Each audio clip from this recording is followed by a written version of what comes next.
araw, labas-pasok ang mga estudyante sa gusali ng City College of Manila sa Escolta. Pero ang hindi alam ng marami, meron pang ibang naninirahan dito na naghahatid ng takot, nginig at maaari pang magpakita sa iyo. 74 na taon na ang building na noon ay tinatawag na Crystal Arcade, ang kauna-unahang air-conditioned mall sa Pilipinas. Binili ito ng lungsod ng Maynila at ngayon isa ng Puleo. Pag sumapit na ang dilim, madalas nagpaparamdam ang isang babaeng nakaputi, tubuan ng mukha at humihingi ng saklolo. Isang babaeng nagngangalang Angelica, empleyado sa kalapit na gusali ang di umano'y dinukot at ginahasa sa loob ng building nung ito'y ginagawa pa lamang.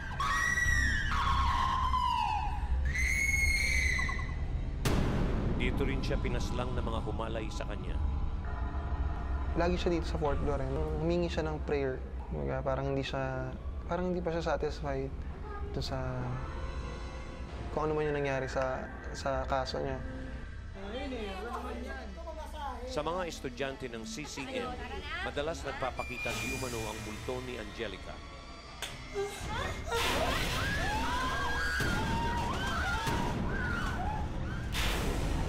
Isang marketing student si Ayesa Virola ng CCM at ayon sa kanya, siya man ay hindi makapaniwala nang magparamdam sa kanya ang isang babaeng nakaputi habang siya ay nasa loob ng classroom.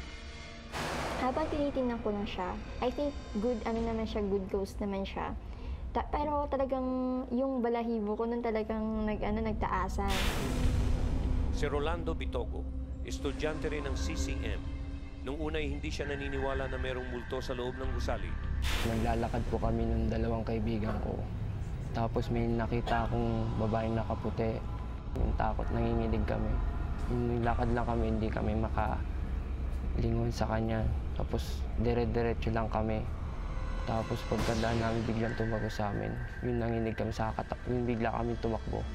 Yun yung nasa isip ko, ba't gano'n nagpakita sa akin yung taong yun? Hanggang ngayon ay nababalot pa rin ng misteryo ang gusali ng CCM. Madalas ay maririnig pa rin ang sigaw at paghingi ng saklolo ni Angelica sa iba't ibang palapag ng gusali. Hindi matahimik at humihingi ng katarungan sa masaklap niyang kamatayan.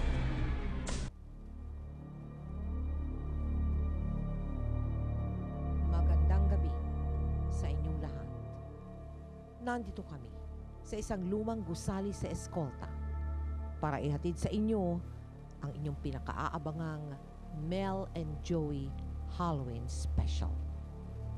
Magandang gabi, Mel, at magandang gabi din sa lahat ng nanonood sa atin at sa lahat ng nandito at nandyan sa inyong tabi na hindi natin nakikita. Maaari nga hindi lang tayo dito, cards. Baka marami tayo, no? Sabi nga sa BTR. Kaya talasan ang inyong mga mata at pakiramdaman dahil maaaring may mga naliligaw na kaluluwang pilit na nangungusap na sila'y ating unawain, kaya't sila'y ating kapiling. Kaya samahan kaming harapin ang mga nakapaninindig balahibong ating kasama mula sa dako paroon. Sama-sama nating tuklasin kung ano na nga ba ang misteryong bumabalot sa Spirit of the Glass. Mga pagkamatay na napaganaginipang nagkatotoo. Sino ang misteryosong lalaking lumulutang? Ano ang misteryo ng itim na usok na korting tao? Mga nakakapanindig balahibong kwento ng naglalakad ng hubad na bangkay. Hindi kaya isang namayapang Polestar lang yun. Alam niyo po, sa mundong ito na ating ginagalawan, bibisitahin ang kasama nating mga eksperto, mga experts, ang mundong hindi natin nakikita. Pero nandyan lang at nakatitig. Kaya inaayayahan namin kayong unawain silang mga nagtatago sa gabing madilim at malalim. Dito lang sa Halloween Special ng Mel and Joey. Siguruhin mong kamay ko yan. Joke lang.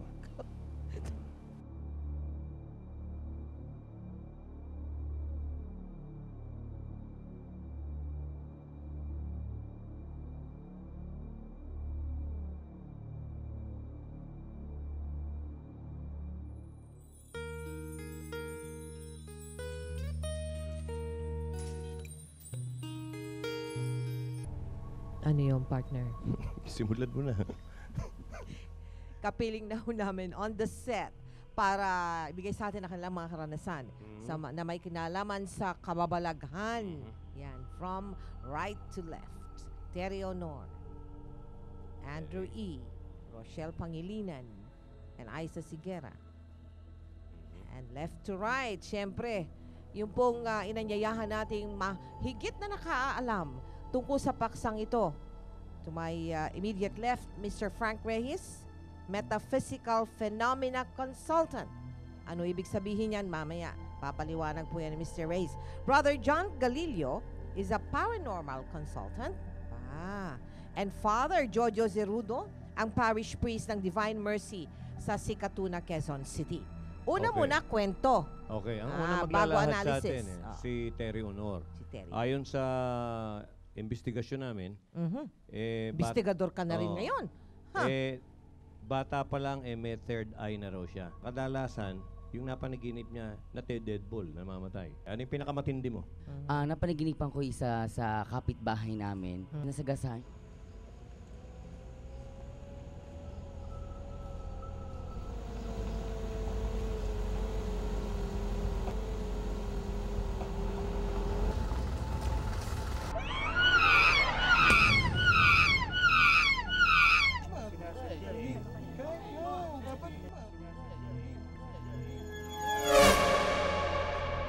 Kuya kasi, natutulog ka, nagdadrive ka eh. Kasi naman yung driver na to eh.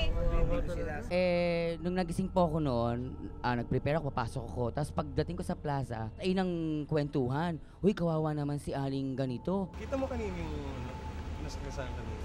Oo, kitang-kita kinilabutan na ako kasi talagang as grabe. Alam mo yun, sobrang ew. Ano ba kayo? Si Aling Maming yun, yung nagtitinda dun sa kanto. Yung ba yun? Ano ni maming ba yun? Yung ba yun? Diyos ko naman. Di ba ang tanda-tanda? Ba't naman lamang umaalaliman naman? Ika na, ika na.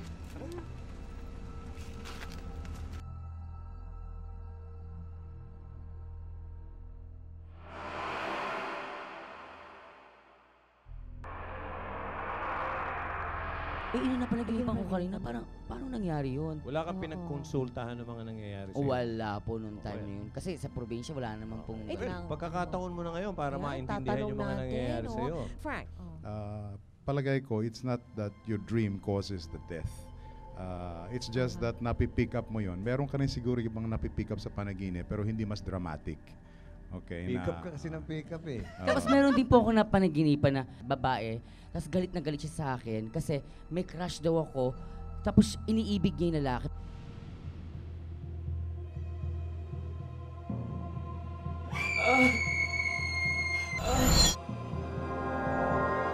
Galit na galit siya sa akin.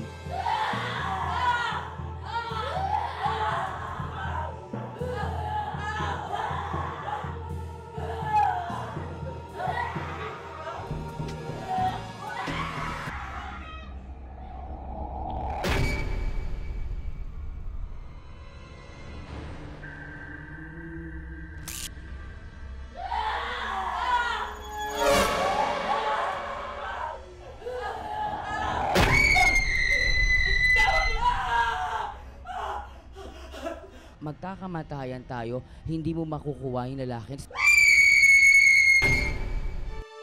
Nagising ako sa labas, palabas na ako ng pintuan. Aba, ito toong hinila ka. Parang totoong hinila ako kasi tas gumapang ako sa kama. Palabas na ako ng kwarto. Totoo talaga yun. Hinila ka talaga. Gas galit na galit siya sa akin. Parang hindi mo siya makukuha sa akin. Mahal ko siya. Parang ganun. Nagkakaiba ba yun yung taong nakakakita sa panaginip at nakakakita, live? Mas madaling tumanggap kung tulog sapagkat the defenses are down. It's the easiest way for them to communicate through panaginip. Pagkagising kasi tayo, pumapasok na yung mga ibang kapaniwalaan na nagiging balakid. Terry, hindi ba meron ka ring kwento na na may nakita ka tapos kinabukasan patay pala yun? Ay, ito po Ano yung yung... kwentong yun? Nag-Spirit of the Glass po kami. Oh, yun. Okay. Nagkuhan kami, nagkapagkatuwaan namin maglaro ng Spirit of the Spirit Glass. of the Glass. Sa bakanting bahay. Parang, tapos open pa rin bintana, open Mga siya. ilang kayo? Mga 6 po kami. Okay. Pinatong namin ganyan yung mga daliri namin. Oo. Wala nagtutulak, gumalaw. Tapos nagagalit na gano'n. So, ang Galaw yung galaw baso. siya ng galaw. Ang Yung ginawa baso, ng oo. isang may edad na bading, natakot siya. Ginanon niya yung baso. Ay, tinaob yung baso. Nung pagtaob niyang baso, patingin ako sa bintana, pagtingin kong gano'n, may nakita ko isang matandang lalaki na maputing buhok. Sigaw ako ng sigaw. Pag-uwi namin sa bahay ng barkada ko, tutulog ako. Tessa gising. Tessa gising. Ba't ba ilaw na gin? Bakit?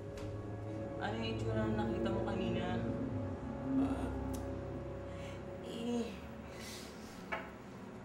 Matandang lalaki. Maputi yung buhok, tapos medyo chinito. Lolo ko yun. Siya yung namatay kong lolo kanina. Ano? Oo, lolo ko yun. Lolo. Lolo nung kaibigan mo, nakasama mong Tapos nung kinagabihan, kasi madaling araw kinagabihan, pumunta kami sa Burol. Confirm siya. Yun nga Confirm yung siya yung nakita mo. nakita ko na natawag naming spirito. Nabanggit ni Terry yung Ouija board, Spirit of the Glass. yung Spirit of the Glass. Panoorin nga natin. Ito, tungkol dyan yan. Mga namayapang mahal sa buhay, mga kaluluwang ligaw o maging mga espiritong di matahimik, gusto mo ba silang makausap? Naging famous lang ang Ouija board or yung Spirit of the Glass or seances noong time ni Harry Houdini. They were trying to establish yung communication or yung link between yung dead people tsaka yung living people. It is called Ouija. Sometimes it is called Ouija. Pero basically, isang board lang siya with symbols. Hindi lang baso ang maaaring gamitin bilang pointer. Pwede rin ang ballpen, coin o paperclip.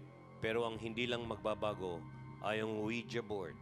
Yung letters kasi depicts kung anong name ng tao or ng name ng spirits. Bakit yes or no? The spirits can only answer by yes or no questions. They cannot answer why. We need to have a permission. Standard prayers yun na exorcism. Malalaman nyo lang na mayroong espiritu sa paligid kung Yung temperature nagiging so cold, sometimes it's really so hot. Medyo nagtatrump na yung head, gumagano na, pero hindi masakit. Hindi nagkakaroon ka ng goosebumps na on one part of your body. Upang mapatunayan kung gaano kadelikado ang Spirit of the Glass, sinubukan ng staff ng Mel and Joey gawin ito. Nandiyan ka na ba? Federico Bugay Sr. No, nailo ko? Stop na, stop. Hindi na pwede continue.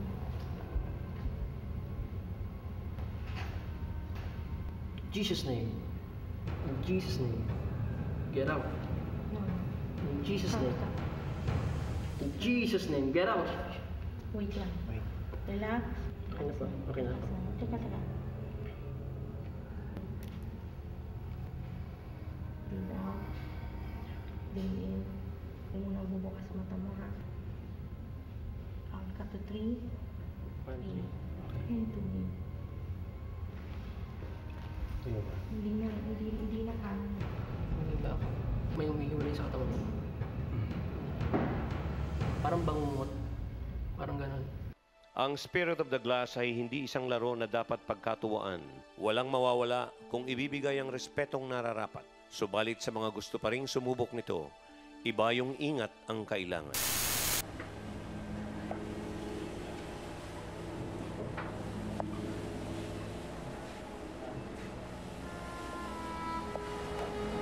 Huwag masyadong matuwa sa mga yan. At sa ating pagbabalik, makakasama natin ang mga experts para sabihin sa atin kung sino pa ang makakasama natin dito na hindi natin nakikita. Huwag kayo masyadong magsaya. Baka mamaya ay maluha kayo sa takot. Magbabalik ang Mel and Joey.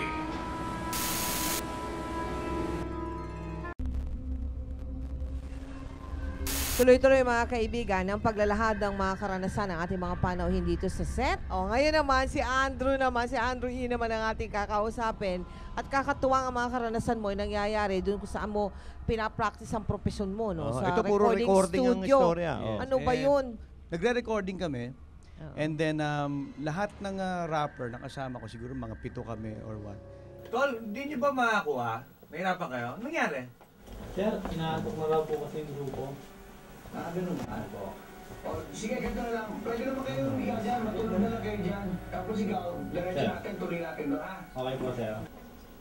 Nahirapan silang kunin, ano? Umaga na tayo, ah. Malamig masarap humiga, nakakarpet. So, hindi mo makikita yung mga ulo nila at katawan nila kasi nakahiga sila.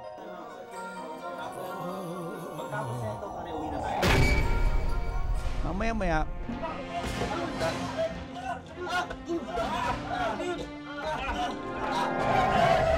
tapos lahat magtatayuan yung mga nakahiga. Yung mga nakahiga. Lahat sila tinapakan.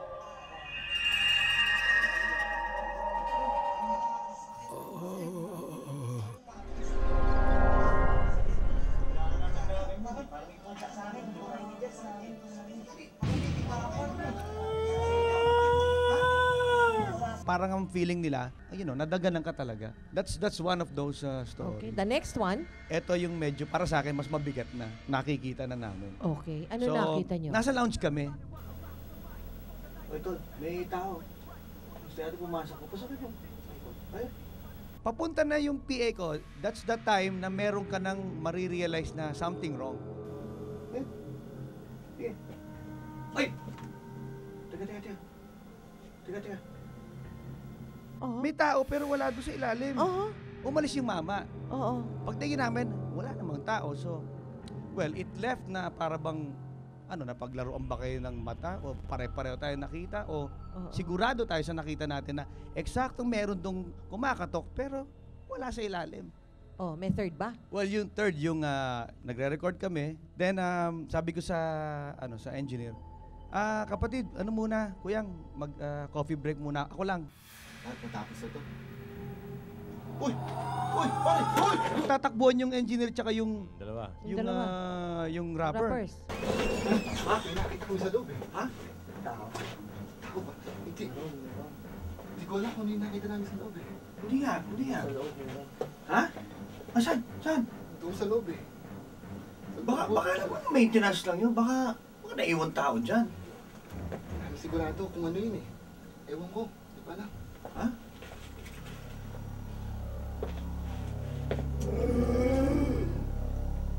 Sa loob, eh. Tara. Hindi ko kaya. Meron nga. Puro rapper, di ba? Puro rapper. Hindi ba ibang kapangalan ni kamatayan The Grim Rapper? Kabarkada nila, no? Bumibisita. Father, what do you think about the experience of Andrew E? It may be caused by an opening in the history of the place. Like for example, there was evil that happened there, okay? Or they have been living in that place even before the building was built. Yung recording studio. Right. Brother John. Mukhang sinusundan ka ng mga espiritong ito. At nadadamay lang yung mga kasama mo. Frank, yung bang spirit, alam niyang patay siya? Pagka nakalutang yan, that means that number one, yung taong ito, alam na niya na patay siya. Hindi na niya kailangan ng paa pagalaw. You're also right about studios. Marami akong studios na pupuntahan. Marami talaga standby. You're probably... Is there any particular reason why? Well, these people just probably, it's the place. The place is conducive to them. But admittedly, talagang malevolent. No? Ibig sabihin, mga maldito. Kasi nananakit eh. So, yun dapat exercise talaga.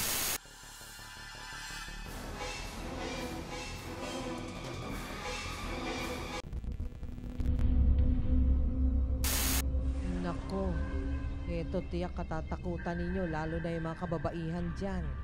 Dahil ang magkikwento ngayon ay si Rochelle Pangilinan na minsang tinabihan ng isang multo. Kwento mo, Rochelle, yung iyong experience mo. Kasi po magpo-promote kami nun ng Chikuyakin Day 7 namin. So nagbihis po kami ng kimono. So nag-aantay ako sa kanila. Yung bago, Opo. Japanese. Nanonood ako ng TV. Nakahiga ka, nakaupo, nakatindig. Nakaupo po. Kinilabutan ako dito.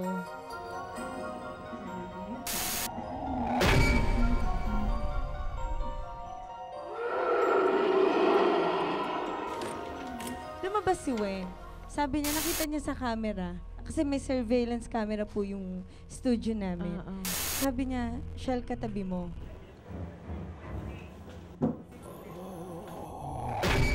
Playback namin. Ayun! Ano yun? Nakikita mo yung Rochelle na malapit na sa'yo. Ayun na! Sabi ko, nung gagawin ko nasa likod ko. Tapos nawala na siyang bigla.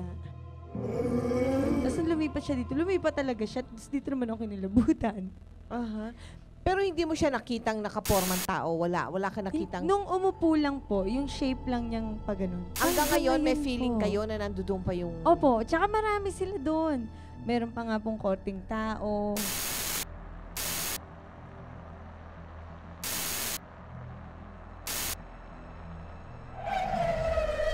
Possible ba yun, Father, na feeling lang ni Rochelle yun? Meron talagang mga tao na hindi nila nakikita pero nararamdaman naman nila yung presensya ng spirits. The only way to deal with that actually is to have the place exorcised.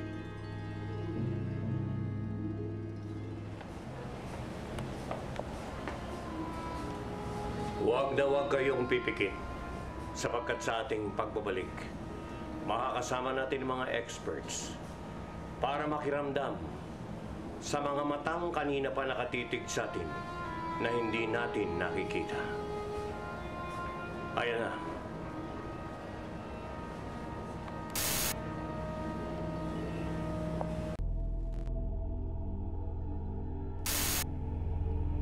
At narito pa rin po kami sa isang lumang gusali sa Escolta na sinasabing pinamamahayan ng maraming mga espiritu at mga taga roon. Pero ngayon, ang katabi natin, na duwende. Na duwende. Aisa, tell us your experience. Kala nyo wala si Aisang kwento Meron kasing presentation sa auditorium. Lumabas po ako dun sa hallway para mag-practice.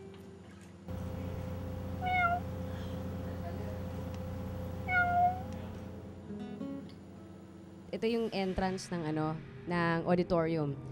Tapos katapat nun yung kung saan sila nagda-dissect ng mga cadavers. Doon sa peripheral vision ko po, parang may nakita akong hindi ko siya nakita, na alam niyo yun, pero alam kong lalaki siya.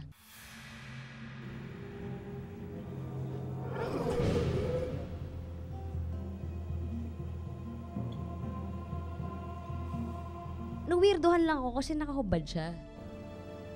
Weird. Gitara lang ako, so hindi ko siya pinansin. So, naisip ko, malay mo, may weirdo lang talagang tao, di ba? So, tapos na yung presentation, tapos na yung show, tapos na lahat. Salamat, Ay, congratulations nga pala. Sana maulit-ulit. Oo, anytime. Basta libre, Chubog. Next time, promise. Oo, promise. Salamat. Ingat. Muna na kami. Sige. Oh, sige. Bye, Ice. Samahan nyo na yung kasama ng thesis. Sige. Bye.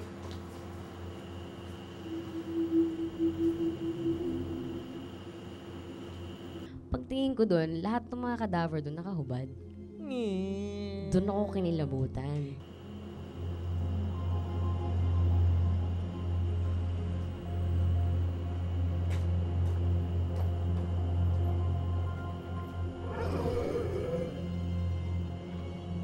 Mukha yata, Father, morgue siguro yung sinasabi niyang una na may nakakita siyang hubot-hubad daw na ano. Hindi, kung usually ang mga cadavers na dinadissect, yan yung mga walang umaari. Kung yung katawan niya ay nandoon at hinihiwa-hiwa ng mga estudyante ng medicine, hindi siya naaalala maging ng kanyang mga kamag-anak, marami.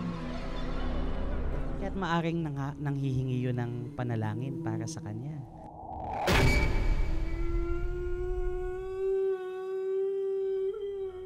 dapat nag-motivate sa'yo to pray for whoever it was who appeared to you. Na-dismiss ko siya as weird. Ganun lang eh. Pero tama si Father. Pero yung gano'n, Tama si Father kung na-recognize mo na patay pala yun. Oo nga, siguro dapat ginawa ko yun. Dapat pinagdasal ko yun. O ngayon, ganito. Alam nyo, nagpicturan, nag-take picture ang aming staff dito no sa building na ito. Tapos, nakita nila na yung kanilang picture, para bang may mga bula-bula-bula. Ano yun? Bakit? Yes, Brother John. Well, ang mga bilog-bilog na yan, they are called in another parlance, bitra. May mga parang buhay yan. Energy ng tao, energy ng kung ano man, magmamanifest yan at the right time with the right person na kanilang pray or whatever. Ako naman, umiikot ako dito kanina. Karamihan ng mga standby dito, patay sa ilog, galing sa ilog. Mga tinapon o kaya nalunod. At mga bula-bula yun. It's baka may connection. Tingnan mo naman ang paligid. Magandang tanongin natin yung tatlo. Okay ba sa kanilang cremation? Naniniwala ba sila? There was a culture noon na para patunayan kung hindi na muling mabubuhay ang mga patay, papasunog ang katawan pag ako'y namatay. Pero ngayon nawala na yung danger na yon, yung theological danger na yun. Kaya ngayon pinapayagan na ang cremation. Although the preference is always for the burial because that is by tradition. Brother, ikaw anong pananaw mo dyan sa cremation? Well, ang iba, practical na lang daw yon dahil space management. Pero ang totoo niyan, kinakailangan wag. Sa'yo, wag. Frank? The person who goes through cremation, mas mabilis ang kanyang detachment sa katawan. Mas less siya na ma-attach sa mundo. Sapagkat the biggest attachment ng isang tao na siya ang katawan niya. Pero mas mabilis mawala ang katawan. Mas mabilis maproseso by purification. Mas mabilis ang proseso ng kanyang salvation. Iba-iba, no? Ito na mga kaibigan, huwag kayong aalis dyan.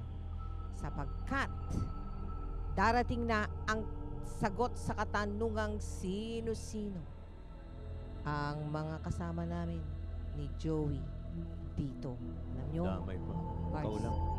Parts, karamihan babae. Kayo aalis dyan. Wow, chicks. Dilat na. Welcome back sa Mel and Joey Halloween Special. Alamin nga natin ngayon kung sino-sino pa nga ba ang kasama namin ni Joey sa gusaling ito.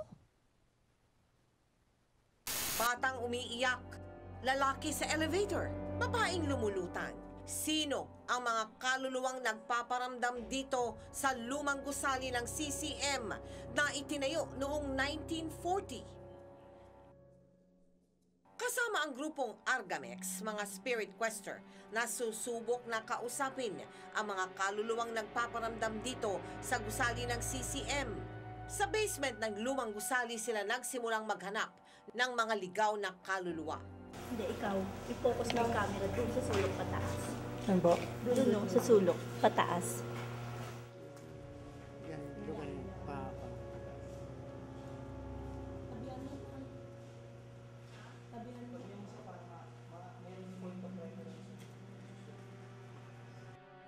Sa ika-4 na palapag, dito kami nakaramdam ng kakaibang ihip ng hangin at mga matang tila nagmamatsyag sa paligid namin.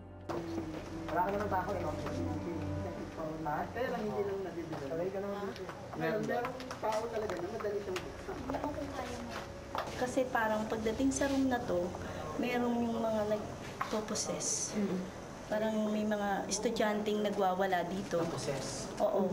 Sinasapian. Oo, dito. Sa lugar na to. Sinubukang kausapin ng mga questers ang mga nasabing kaluluwang ligaw ang pumasok di umano sa katawan ng isang quester. Ano kailangan niyo? Pwede po bang magpakilala kung sino sila? Tawagin niyo akong Diablo. Sa anong kapangalanan po?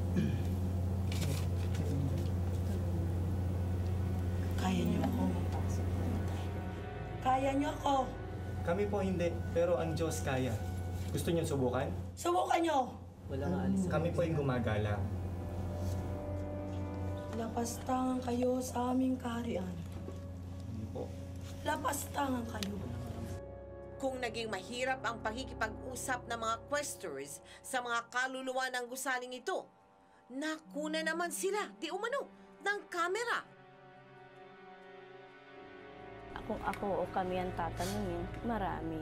Yun nga lang kasi, ang mga katulad nga nila na ghost spirit o mga nagkalat ditong mga elements na sinasabi natin, mga namatay na tao, is mahirap sila talagang hulihin. Mga nagtatago sila. Pag talagang na-detect natin na meron doon, on camera, makukuha natin, di ba? Karamihan babae, espiritu. Kaya karamihan ng napoposes dito is mga babae. Dito sa mundong ibabaw, marami ang mahirap maipaliwanag. Mga bagay na iniisip natin kung ito'y isang katang-isip lamang o kailangang paniwalaan para lalong maintindihan. Pero sa kabilang banda, kailangan pa rin nating isaisip na iisa lang ang dapat nating katakutan na siyang nagbigay buhay sa atin, ang nasa itaas. Thank you din sa aming mga guests. Kay Frank Reyes, Brother John Galileo, Father Jojo Zerudo, Terry Honor, Andrew E., Rochelle Pangilinan, Aiza Segura, Budeth Casinto, Mike Villegas, at syempre, the Speed Dancers. At maraming salamat din sa ating mga sponsors. Liwanag Candles, Mesa Restaurant, Aeromed Ambulance, Luma Antique Shop. And special thanks to Universidad de Manila, Engineer Renato Cayaban, UDM President Dr. Rodrigo Malunhao, Mayor Lito Atienza. Salamat sa inyo at sa kanila na hindi natin nakikita ngunit nararamdaman. Nagtatago man kayo sa dilim, alam namin, sa liwanag ninyo gustong makarating. At sa gitna ng inyong panggugulo, ayoko sana sabihin yan. Pero yung writer namin na nagsabi niyan, alam namin katahimikan lang ang ninanais nyo. Kaya naman sa pagtulog natin ngayong gabi, taimtim na dasal ang ialay namin para sa inyo. Maraming salamat sa inyong pakikisa. Uy, sa susunod, ha? Ano? Dapat pala change mood na, no? Ayos lang sa amin makisalo kayo't ulit. Pero bawal magpakita. Please, alam nyo naman dito sa amin, kayo rin ay bida. Yan. Dito lang sa Mel. And Joey! Siguruhin mong kamay guli yan. Ay, hirap naman, Patsy. Joke uli. Hirap pala magsalta ng ganun. Oy! Ayoko ng ganun. Until next Sunday.